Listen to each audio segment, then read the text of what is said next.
Oi, gente, meu nome é Karina, faço parte da Comissão de Osteometabolismo da SBGG e agora vou demonstrar para vocês como que a gente usa o Frax, uma importante ferramenta para a gente analisar o risco de fraturas para os próximos 10 anos dos nossos pacientes. Para ter acesso à ferramenta Frax, digite Abraço Frax, que você vai encontrar facilmente o link que leva diretamente à ferramenta.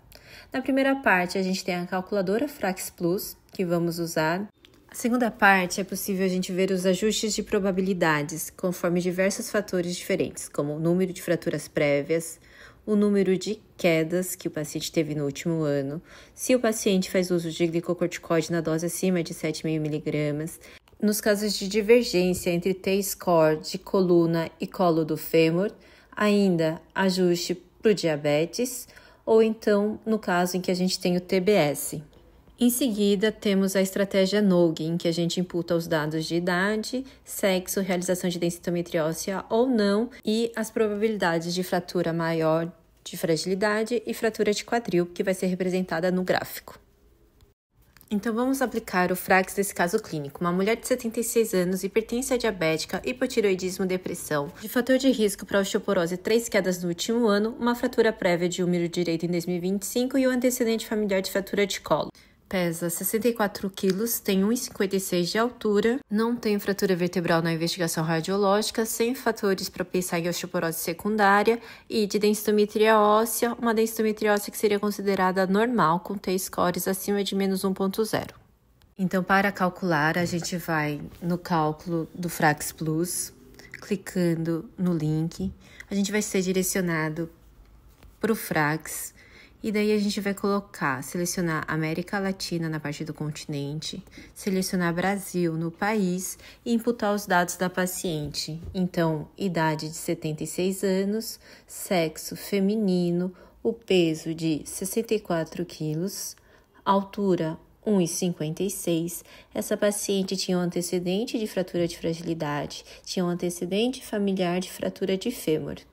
E daí a gente tinha o T-score dela, de menos 0,3 de colo, né? E daí, imputados os dados, a gente vai calcular o risco. E ela tem um risco de fratura maior de 5,4% e de quadril de 2,3%. Só que a gente não pode esquecer que essa paciente ela é diabética, então cabe a gente fazer um outro ajuste nesse dado. E para isso, a gente tem 3 modos diferentes de fazer, que é acrescentando 10 anos na idade dela, é uma opção, ou então marcando como fator de risco artrite reumatoide, ou então diminuindo meio T-score no colo do fêmur. Então, no caso de menos 0,3, diminuindo 0,5, vai para menos 0,8. Aí, calculando o risco dela, a gente percebe que o risco de fratura maior foi de 6,9% e do fêmur de 3,5% quando corrigido para diabetes. Com esses dados, a gente vai nos ajustes de probabilidades.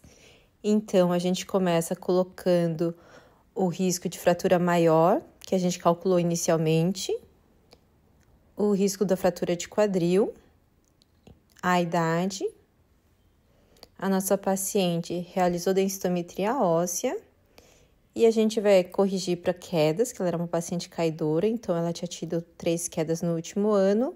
E lá embaixo a gente vai corrigir para o diabetes, colocando o dado de fratura maior e fratura de quadril. Como o Frax não permite múltiplos ajustes, nessa parte ele vai dar o valor do maior risco dentre os fatores que a gente corrigiu, que no caso foi quedas. Agora a gente vai pegar essa maior probabilidade dentro dos ajustes e jogar na estratégia NOG para a gente poder ver qual que é o risco do paciente no gráfico. Então, 76 anos, sexo feminino, fez densitometria óssea e o nosso risco de fratura maior com ajuste para quedas foi de 9,2 e de quadril de 4,6.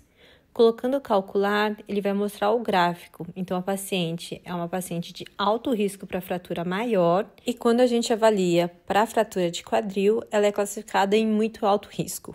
Agora, vamos imaginar que essa mesma paciente tenha uma densitometria óssea um pouquinho diferente, um T-score bem baixo em coluna, porém continua com esse colo do fêmur que não chama muito a atenção. Como que a gente faria esse ajuste? Então, a gente vai pegar os dados do caso que a gente já calculou Então, imputar o risco maior de fratura de 5,4, fratura de quadril de 2,3 numa paciente de 76 anos que realizou densitometria óssea. A gente fez a correção para quedas, então 3 quedas no último ano. E agora, essa paciente ela tem uma discordância entre o T-score de coluna e do colo do fêmur. E essa discordância é uma diferença de 2 desvios padrões, por isso que a gente vai colocar 2. Fora isso, ela tem a correção para o diabetes, que a gente já calculou. E depois de colocar todos os dados, a gente vai calcular para descobrir qual que desses fatores é o que acrescenta maior risco de fratura no paciente, que no caso foi quedas. Então, mesmo corrigindo aí para discordância do T-score e para o diabetes, a correção foi inferior às quedas. E daí é só seguir a estratégia NOG, como a gente já demonstrou anteriormente.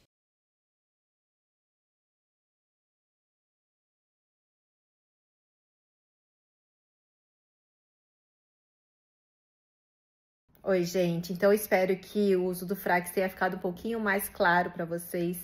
Vale a pena aplicar no dia a dia, querendo ou não, com a prática vai ficar super simples e vai ajudar muito aí na avaliação do risco de fratura do seu paciente, tá bom? Obrigada.